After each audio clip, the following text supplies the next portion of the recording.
আমরা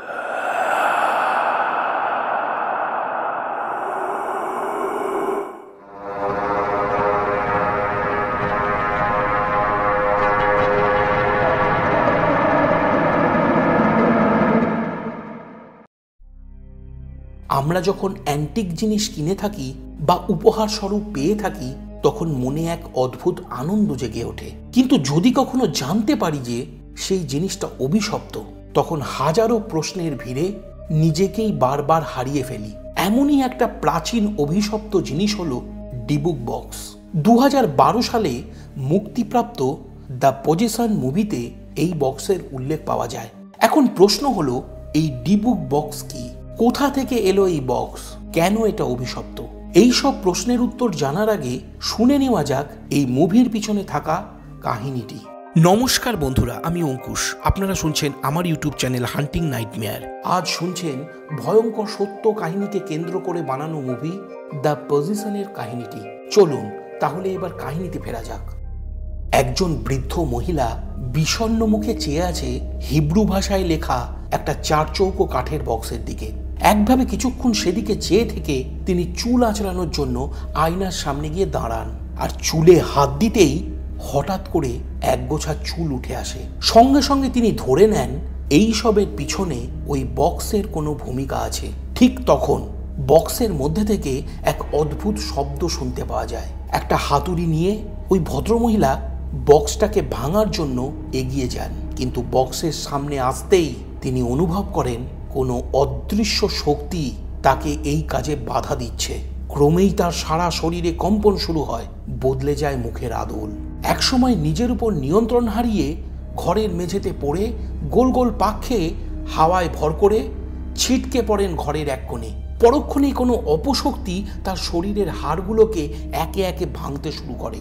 অপরদিকে তখন সেই মহিলার একমাত্র ছেলে বাড়ির বাইরে দাঁড়িয়ে সদর দরজার কলিং বেল বাজিয়ে চলেছে, কিন্তু ঘরের ভিতরে কি হচ্ছে তা সে অনুমান করতে পারছে না।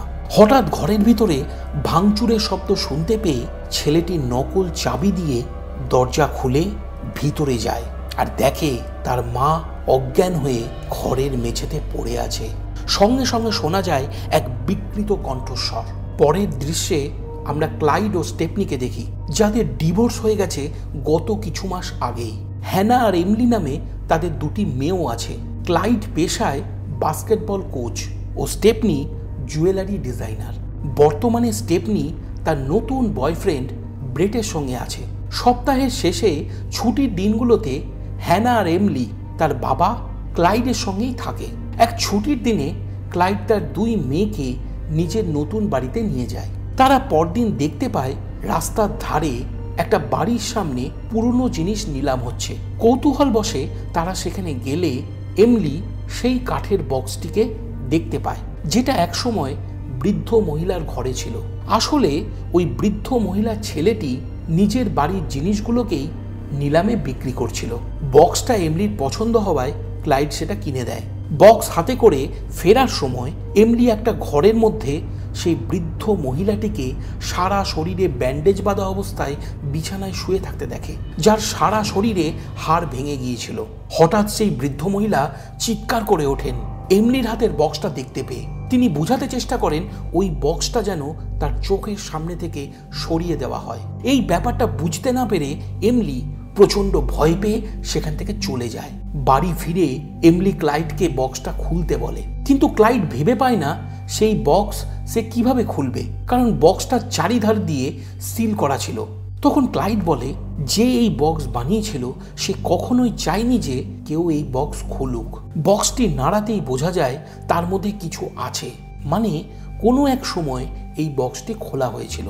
ঠিক তখন ট্র্যাভর নামে তার এক বন্ধু কল করে ক্লাইডকে। তিনি বলেন যদি কাজে উন্নতি করতে চাও তাহলে নর্থ ক্যারোলিন চলে এসে কোচ হিসাবে কাজে যোগদান করো। কথাটা শুনে ক্লাইড বেশ খুশি হয়। রাতে সকলে যখন শুয়ে পড়ে তখন হঠাৎ বক্সের মধ্যে থেকে অদ্ভুত এক শব্দ শোনা যায়। তাতে এমলির ঘুম ভেঙে যায়। সে তখন বক্সটিকে নিজের বিছানায় রেখে খোলার চেষ্টা করতেই সেটা চকিতে খুলে যায়। সঙ্গে সঙ্গে চারিধারে নেমে আসে এক অদ্ভুত নিস্তব্ধতা। সে অনুভব করে চলমান বাতাস ঘরের মধ্যে থমকে দাঁড়িয়ে গেছে। বক্স খুলতেই সে কিছু অদ্ভুত ও সাধারণ জিনিস পায়, যেমন একটা ছোট কাঠের ঘোড়া, ভাঙা দাঁত, একটা মৃত পোকা ও পুরনো একটা আংটি। আংটিটা সে নিজের হাতের আঙুলে পরে নেয়। এরপর সে সেই বক্সটাকে বন্ধ করে বুকে জড়িয়ে শুয়ে পড়ে। কিন্তু ভোর হতেই দেখা যায় সেই বক্সটি খোলা। এরপর সেই আংটি পরার জন্য এমলির স্বভাবের পরিবর্তন হতে শুরু করে। যেমন বেশিরভাগ সময় সে একা থাকতে পছন্দ করে, কারোর সঙ্গে কথা বলতে চায় না। একদিন হ্যানা এমলিকে জিজ্ঞাসা করলো সে আজকাল কেন একা একা বসে থাকে। তখন এমলি বলে তার শরীর যেন নিজের নয়, বরং তার নিজের শরীরে অন্য কেউ কবজা করে বসে আছে, যে তাকে চালনা করছে। পরদিন রাতে অদ্ভুত এক আওয়াজ করে ডেস্কের উপর রাখা সেই বক্সটা নিজে নিজেই খুলে যায়। এরপর এমলি সেই বক্সের সামনে গিয়ে বসে পড়ে। বক্সের আয়নায় তার প্রতিবিম্ব ফুটে উঠতেই দেখা যায় তার দুই চোখের মণি সাদা হয়ে গেছে। ঠিক সেই মুহূর্তেই ক্লাইড ব্রেকফাস্টের জন্য এমলিকে ডাকতে সেই ঘরে এসে পৌঁছায়, আর সঙ্গে সঙ্গে এমলির দৃষ্টি স্বাভাবিক হয়ে যায়। ব্রেকফাস্ট টেবিলে বসে এমলি কাঁটা চামচ ঠুকে ঠুকে অভদ্রের মতন খেতে থাকে। সেই দেখে ক্লাইড এমলিকে ঠিকভাবে খেতে বলে। সঙ্গে সঙ্গে এমলি তার হাতে ধরে থাকা কাঁটা চামচটা ক্লাইডের হাত লক্ষ্য করে বিধিয়ে দেয়। ক্লাইড যখন যন্ত্রণায় টেবিল ছেড়ে উঠে দাঁড়ায়, তখন হঠাৎ করে এমলি তার স্বাভাবিক অবস্থায় ফিরে আসে। সে তার বাবা ক্লাইডকে সরি বলে সেখান থেকে চলে যায়। সেই রাতে হ্যানা যখন বাথরুমে ব্রাশ করছিল, তখন সে হঠাৎ করে অনেকগুলো পোকাকে উড়ে বেড়াতে দেখে চিৎকার করে ওঠে। চিৎকার শুনে পাশের ঘর থেকে ক্লাইড ছুটে আসে, আর তারা দুজনেই দেখে সেই পোকাগুলো এমলির ঘর থেকেই আসছে। দরজা খুলতেই তারা চমকে ওঠে, কারণ সারা ঘর জুড়ে তখন অসংখ্য পোকা ডানা ঝাপটি উড়ে বেড়াচ্ছে, আর এমলি তারই মধ্যে সেই বক্স নিয়ে বিছানায় বসে আছে। ক্লাইড এক মুহূর্ত দেরি না করে এমলিকে নিয়ে সেই ঘর থেকে বেরিয়ে আসে। পরের দিন ক্লাইড পেস্ট কন্ট্রোলের লোকেদের ডেকে আনেন। তখন তিনি বুঝে যান এমলির সঙ্গে কিছু একটা ঘটনা ঘটে চলেছে। সেই কথা স্টেপনিকে জানালে সে মানতে চায় না, বরং সে মনে করে তাদের মধ্যে ডিভোর্সের কারণে এমলির উপর মানসিক চাপ পড়েছে। পরের দিন ক্লাইডের যাওয়ার কথা ছিল হ্যানার স্কুল ড্যান্সে, কিন্তু বাস্কেটবল প্র্যাকটিস করতে গিয়ে সে ভুলে যায় সেই কথাটা। তখন ক্লাইড হ্যানাকে ফোন করে। হ্যানা বাবার ফোন কল দেখে অভিমান করে নিজের ফোন এমলিকে দিয়ে দেয়, কিন্তু এমলি সেই ব্যাপারে বিন্দুমাত্র আগ্রহ না দেখিয়ে ক্লাইডকে শুধু সেই বক্সের ব্যাপারে জিজ্ঞাসা করতে থাকে, আর বলে ক্লাইড যেন বক্সে হাত না দেয়। সেই কথায় ক্লাইড তাকে আশ্বাস দিয়ে ফোনটা কেটে দেয়। সেই রাতেই ক্লাইড ওই বক্সটি খোলে, আর অদ্ভুত সেই জিনিসগুলো দেখে কিছুই বুঝতে পারে না সে। কিন্তু এটা পরিষ্কার ছিল যে ওই বক্সে কোনো কালা জাদু করা হয়েছিল। অপরদিকে এমলির মনে হয় তার গলায় কিছু একটা আটকে আছে। সে বাথরুমে যায় বমি করার উদ্দেশ্যে। সেখানে সে একটা আয়নার সামনে দাঁড়িয়ে টর্চ জেলে নিজের গলার ভেতরটা দেখতে যায়। ঠিক তখন টর্চের আলোয় দৃশ্যমান হয় হাতের দুটো আঙুল, যেটা তখনও চেষ্টা করে চলেছে বাইরে বেরিয়ে আসতে। পরদিন এমলি সেই বক্সটিকে একটা ব্যাগে ভরে স্কুলে নিয়ে যায়। সেখানে তারই এক বন্ধু সেই ব্যাগটিকে লুকিয়ে খুলতে গেলে এমলি ভীষণ রেগে যায়। বন্ধুটির গালে চড় মেরে সেই ব্যাগটি তার হাত থেকে ছিনিয়ে নেয়। ক্লাস চলাকালীন সময় এই রকম দুর্ব্যবহার করায় এমলির গার্জেন কল হয়। এমলির বাবা মা এলে স্কুলের হেড টিচার তাদেরকে জানায় বেশ কিছুদিন ধরে এমলি অদ্ভুত সব আচরণ করছে, বন্ধুদের সাথে মেলামেশা করছে না, এমনকি ক্লাসের অ্যাসাইনমেন্ট পর্যন্ত করছে না। এই সব কারণের জন্য তার টিচার সেই বক্সটিকে আটকে রেখে দিয়েছে নিজের কাছে। রাত হলে এমলির টিচার সেই বক্সটিকে খোলার চেষ্টা করে। সঙ্গে সঙ্গে তার চোখ থেকে রক্ত বেরোতে থাকে, আর তার সাথে একই ঘটনা ঘটতে থাকে যেমনটা পূর্বে সেই বৃদ্ধ মহিলার সঙ্গে ঘটেছিল। কোনো এক অলৌকিক শক্তি টিচারকে হাওয়ায় ভাসিয়ে ছুঁড়ে ফেলে দেয় জানালার বাইরে। সঙ্গে সঙ্গে তার মৃত্যু হয়। পরদিন টিচারের রহস্যজনক মৃত্যুতে স্কুল ছুটি হয়ে যায়। ক্লাইড এমলিকে নিয়ে একটা রেস্টুরেন্টে যায় এবং এমলিকে জিজ্ঞাসা করে, তুমি জানো আজ কেন স্কুল বন্ধ আছে? এমলি সবকিছু জানা সত্ত্বেও না জানার ভান করে। দেখে মনে হয় টিচারের মৃত্যু তার উপর কোনো প্রভাবই ফেলেনি। তখন ক্লাইড সেই বক্সের ব্যাপারে জিজ্ঞাসা করে। উত্তরে এমলি বলে, বক্সের মধ্যে তার একটা বন্ধু রয়েছে যে শুধুমাত্র তার সঙ্গেই কথা বলে, অন্য কাউকে সে দেখতে চায় না। তার কাছে এমলি খুবই স্পেশাল একজন। সব কথা শুনে ক্লাইড বুঝে যায় এই সবের পিছনে ওই বক্সটা দায়ী। তাই সে সকলের নজর বাঁচিয়ে বক্সটা বাইরে ফেলে আসে। যখন এমলি এই ব্যাপারটা জানতে পারে তখন সে বাবাকে অপমান করে বলে সে ভীষণ খারাপ মানুষ, এই কারণে তার মা তাকে ডিভোর্স দিয়েছে, তার চেয়ে মায়ের বয়ফ্রেন্ড ব্রেড অনেক ভালো। সেই কথা শুনে ক্লাইড রাগে দুঃখে এমলিকে নিজের ঘরে যেতে বলে। তৎক্ষণাৎ কোনো এক অদৃশ্য শক্তি এমলিকে জোরে একটা চড় মারে।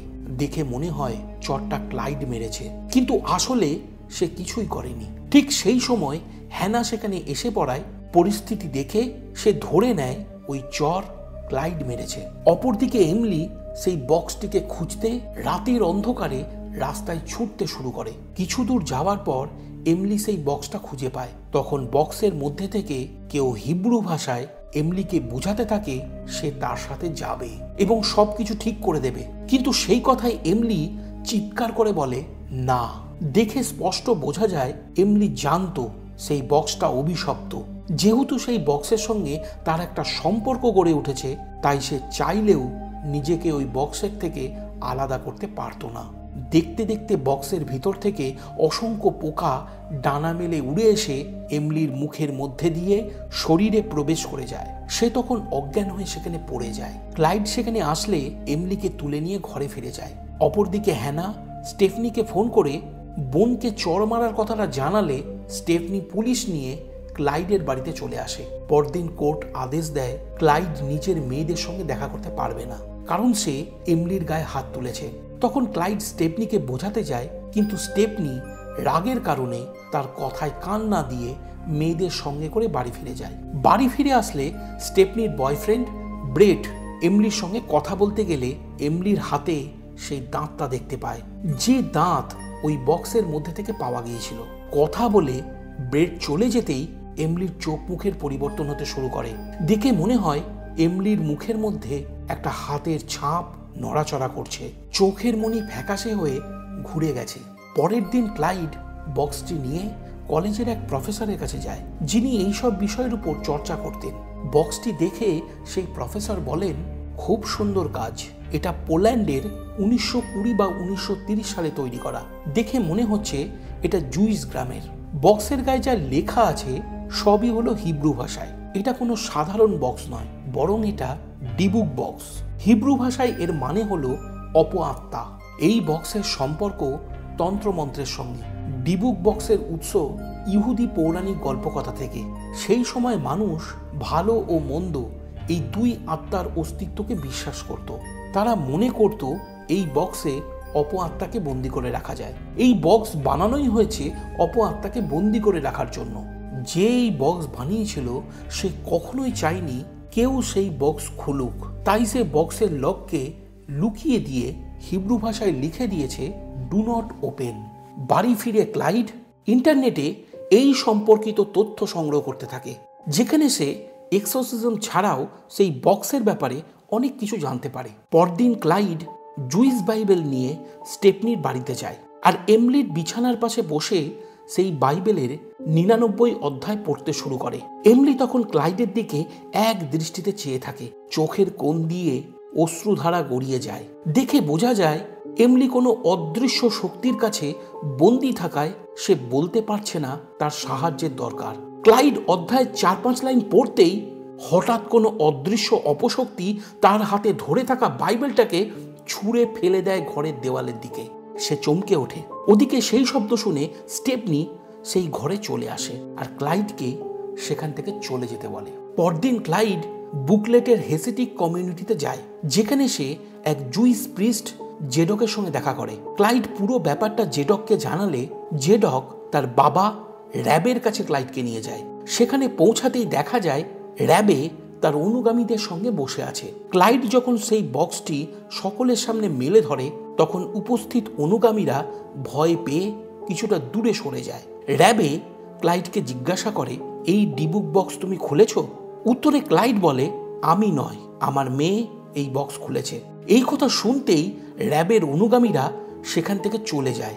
র্যাবে তখন বলে, ডিবুক বক্সের অপআত্মা সবসময় একটা পবিত্র শরীরকে খোঁজে, আর সে যখন এই রকম মানুষকে খুঁজে পায় তখন সে সেই মানুষটাকে 3টে ধাপে পজেস্ট করে। প্রথমত ভিশন। এই ধাপে মানুষটি অদ্ভুত সব শব্দ শুনতে পাবে ও চোখের সামনে এমন সব ঘটনার দৃশ্য ভেসে উঠবে যা যোগসূত্র এই জগতের সঙ্গে থাকে না। দ্বিতীয়ত সলিটিউড। এই ধাপে অপআত্মা মানুষটিকে সকলের নজর থেকে সরিয়ে রেখে আলাদাভাবে রক্ষা করবে, আসলে সেই মানুষটিকে সকলের থেকে আলাদা করে দেবে। তৃতীয় ধাপ হলো পজেশন।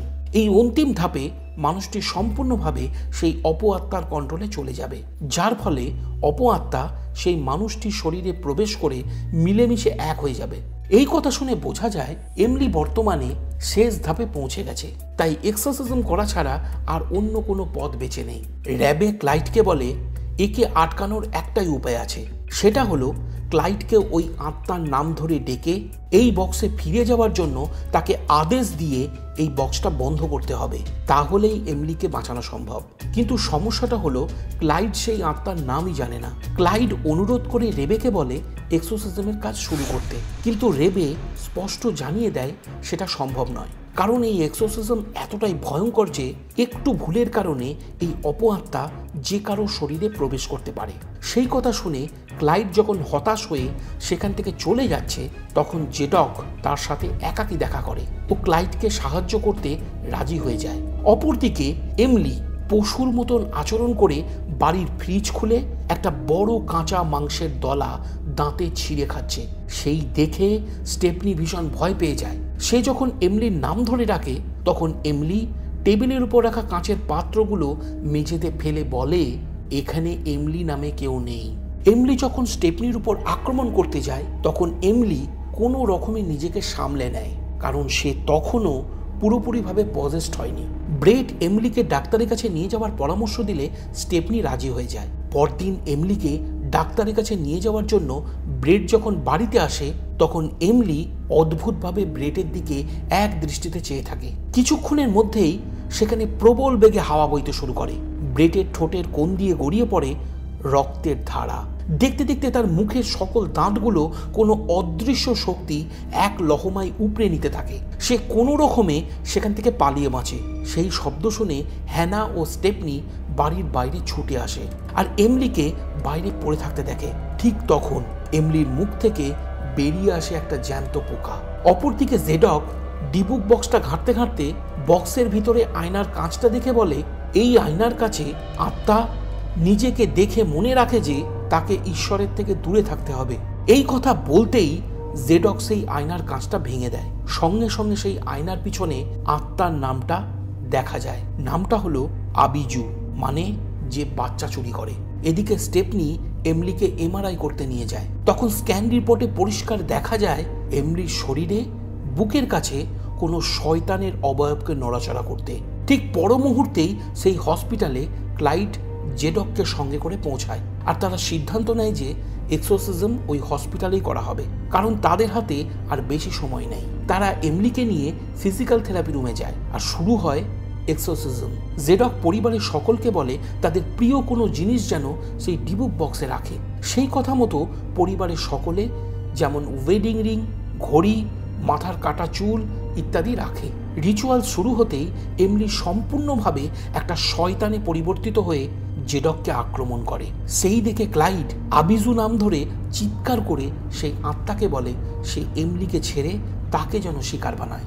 সঙ্গে সঙ্গে সেখান থেকে এমলি পালিয়ে মর্গে ঢুকে যায়। ক্লাইড সেখানে পৌঁছাতেই এমলি তার উপর আক্রমণ করে দেয়, কিন্তু কোনো রকমে ক্লাইড নিজেকে বাঁচিয়ে নেয় আর এমলি আবার নিজের স্বাভাবিক অবস্থায় ফিরে আসে। তখন ক্লাইড তাকে কোলে তুলে নিয়ে বাইরে বেরিয়ে আসে। এমলির হাত থেকে সেই আংটিটা খুলে যায়। তখন সবাই ভাবে সবকিছু আগের মতোই স্বাভাবিক হয়ে গেছে। তখন জেডক বুঝে যায় সেই অপআত্মা এমলির শরীরকে ছেড়ে অন্য কোনো শরীরকে নিজের আয়ত্তে করে নিয়েছে। তাই সে চিৎকার করে করে আবিজু নাম ধরে ডেকে সেই ডিবুক বক্সের মধ্যে ফিরে যাওয়ার আদেশ দেয়। পরক্ষণেই ক্লাইডের মধ্যে কিছু পরিবর্তন লক্ষ্য করা যায়। তার মুখ থেকে আবিজু বেরিয়ে এসে বক্সের মধ্যে প্রবেশ করে আর সঙ্গে সঙ্গে বক্সটা বন্ধ হয়ে যায়। তারপর থেকে সবকিছুই আগের মতন স্বাভাবিক হয়ে যায়। পরের দিন জেডক সেই ডিবুক বক্স নিয়ে গাড়ি চালিয়ে ফিরে যাওয়ার সময় হঠাৎ কোথা থেকে একটা বড় ট্রাক ছুটে এসে জেডকের গাড়িতে ধাক্কা মারে, আর সেখানেই তার মৃত্যু হয়। রাস্তার ধারে পড়ে থাকতে দেখা যায় সেই ডিবুক বক্সটাকে। কাহিনী এখানেই শেষ হয়। এবার আমি আপনাদের বলবো এই কাহিনীর পিছনে থাকা সত্য ঘটনাটি। চলুন তাহলে শুনে নেওয়া যাক। ডিবুক হলো একটা হিব্রু শব্দ যার অর্থ আঁকড়ে থাকা বা অনুগত। কেভিন ম্যানিস নামে একজন অ্যান্টিক স্টোর ওনার 2001 সালে অনলাইনে একটা পুরনো কাঠের বক্স কেনেন। তিনি এই চিন্তা করে বক্সটা কেনে কোনো এক সময়ে সেই বক্সটার ভালো মূল্য সে পাবে, কিন্তু হয় ঠিক তার উল্টোটা। বক্সটা কেনার পর সে সেটাকে নিজের দোকানে রেখে অন্য কাজে বেরিয়ে যায়। কিছুক্ষণ পর সেই দোকানের এক কর্মী কেভিনকে ফোন করে বলে, দোকানের ভিতর বেশ কিছু জিনিস আপনা আপনি মেঝেতে পড়ে ভেঙে যাচ্ছে, দেখে মনে হচ্ছে কোনো অদৃশ্য শক্তি এমনটা করছে। ওদিকে সেই স্টোরে ওই কর্মীটি ছাড়া আর কেউ ছিল না। সেই কথা শুনে কেভিন তৎক্ষণাৎ দোকানের দিকে ছুটে যায়, আর দোকানের সামনে যেতেই সে দেখে দোকান বাইরে থেকে লক করা আছে। যখন সে দোকানের ভিতরে যায় তখন সে দেখে দোকানে আলোকিত করা যায় এমন জিনিসগুলোকেই বেছে বেছে ভাঙা হয়েছে, যেমন বাল্ব, লণ্ঠন ইত্যাদি। এবং তার কর্মীটি দোকানের এক কোণে ভয়ে জড়সড় হয়ে বসে আছে। এরপর সেই দোকানে ইনভেস্টিগেশন করতে আসে পুলিশ, কিন্তু তারা সেখানে সন্দেহজনক কিছুই পায় না। ওই ঘটনার পর কেভিনের কর্মচারীটি চাকরি ছেড়ে দেয়। কেভিন যে পুরনো বক্সটা কিনেছিল সেটা 103 বছরের হাবিলা নামে এক বৃদ্ধ ভদ্রমহিলার ছিল। জানা যায় তিনি জুইস হলোকাস্টের সদস্য ছিলেন। উনার মৃত্যুর পর উনার সমস্ত জিনিসগুলোর সাথে সেই বক্সটিকেও অনলাইনে বিক্রি করে দেওয়া হয়, যেটা কিনেছিলেন কেভিন ম্যানিস। জিনিসটা কেনার সময় হাবিলার নাতনি প্যামিলা কেভিন ম্যানিসকে সতর্ক করে বলেছিল এই বক্স যেন কেউ না খোলে, কারণ তার দিদিমাও তাকে কখনো সেই বক্স খুলতে দেয়নি। আসলে ওই বক্সটি অভিশপ্ত, কিন্তু কেভিন সেই সব কথা বিশ্বাস না করে বক্সটি কিনে নেন। সেই বক্স কেনার পর থেকেই সে রাতে ভয়ানক সব স্বপ্ন দেখতে শুরু করে, আর তার সাথে ঘটতে শুরু করে অদ্ভুত সব ঘটনা। তখন কেভিন প্যামিলার বলা কথাগুলোকে বিশ্বাস করে নেয়, আর সে প্যামিলাকে জানায় সে যেন বক্সটাকে ফিরিয়ে নেয়। কিন্তু প্যামিলা স্পষ্ট জানিয়ে দেয় যে সে ওই বক্স নিতে রাজি নয়, কারণ ওটা কোনো সাধারণ বক্স নয়, বরং সেটা ডিবুক বক্স। ওর মধ্যে কোনো অপআত্মাকে বন্দি করে রাখা আছে, যে একবার মানুষের সংস্পর্শে এলে কিছুতেই আর ফিরতে চায় না। কোনো উপায় না পেয়ে কেভিন সেই বক্সটাকে ইবেতে বিক্রির জন্য দিয়ে দেয়। 2003 সালে মিশরি বিশ্ববিদ্যালয়ের ছাত্র লাসিব নিডস সেই বক্সটিকে কিনে নেয়, কিন্তু কিছুদিন পরেই তার সঙ্গেও সেই সব ঘটনা ঘটতে শুরু করে যা একসময় কেভিনের সাথে ঘটেছিল। তখন সে সেই বক্সটাকে জেসন হ্যাক্সটনের কাছে $280 বিক্রি করে দেয়। এরপর জেসন হ্যাক্সটনের সাথেও সেই সব অলৌকিক ঘটনা ঘটতে থাকে। পরবর্তীকালে জ্যাক বেগান্স জেসন হ্যাক্সটনের থেকে বক্সটা কিনে নেন, যেটা এখন লাস ভেগাসের জাদুঘরে রাখা আছে। এই ঘটনাকে কেন্দ্র করেই দ্য পজিশন মুভিটি বানানো হয়েছে। তাহলে তোমাদের কেমন লাগলো এই মুভির কাহিনীটা তোমরা আমাকে কমেন্ট করে জানিও। যদি তোমাদের আরও কোনো প্রশ্ন থাকে আমাকে জানাতে পারো। ভিডিওটা যদি পছন্দ হয়ে থাকে তাহলে লাইক ও কমেন্ট করে দিও। যদি আমার চ্যানেলে নতুন হয়ে থাকো তাহলে অবশ্যই চ্যানেলটা সাবস্ক্রাইব করে নিও। তাহলে আবার দেখা হচ্ছে আগামী ভিডিওতে। ততক্ষণের জন্য